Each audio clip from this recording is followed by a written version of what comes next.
Today we're going to be installing the brake actuator, the exhaust mounts, and also some more lights in the garage.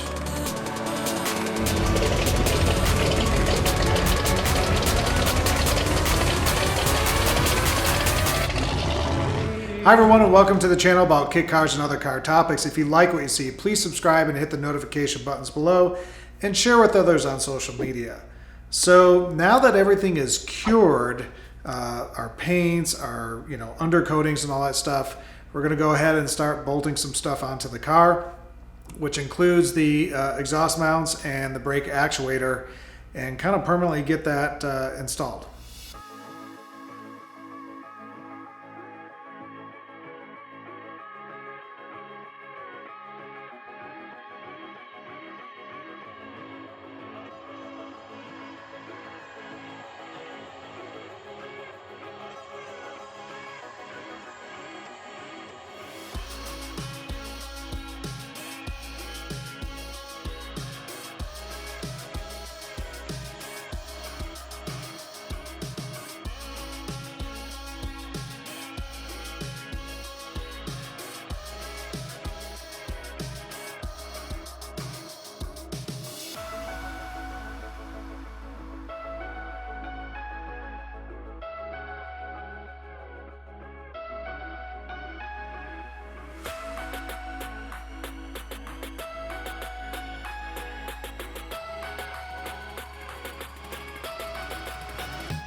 So as I was preparing the garage to get ready for the 33 hot rod, you saw in many videos ago that I actually took some cabinets out and installed some lighting. And when I did install that lighting, I put a lot of matched lighting, because I know I was going to be filming this for the channel. I put a bunch of matched lighting all around the car, but I kind of left my third garage bay alone and didn't do anything with it. And it's caused a few issues. One, I can't film in certain areas because it's just too dark. And second of all, I can't see the front of the car adequately. So I decided to grab some more lights and kind of add on to the lights that I installed before.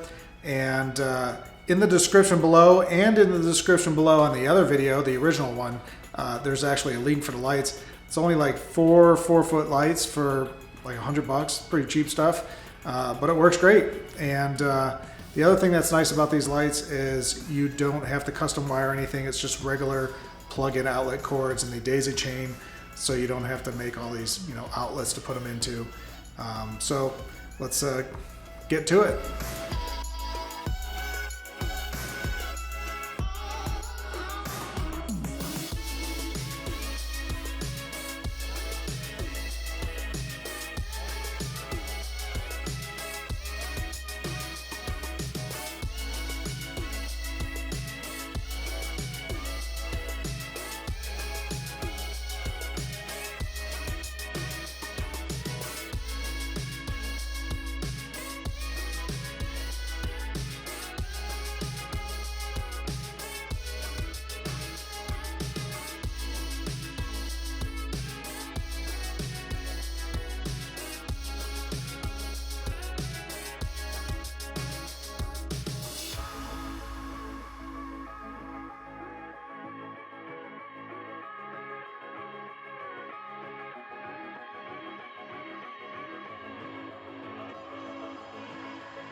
So it's really turned out nice, and it's really just given me even lighting throughout the garage so I could use the whole garage to its fullest extent. And it's just really come out nice. And of course you can see I look nicely lit at this point. So next time we're going to start tackling into some more of that body work that I kind of gave up on a long time ago, and start figuring out the issues with the front panels on the car.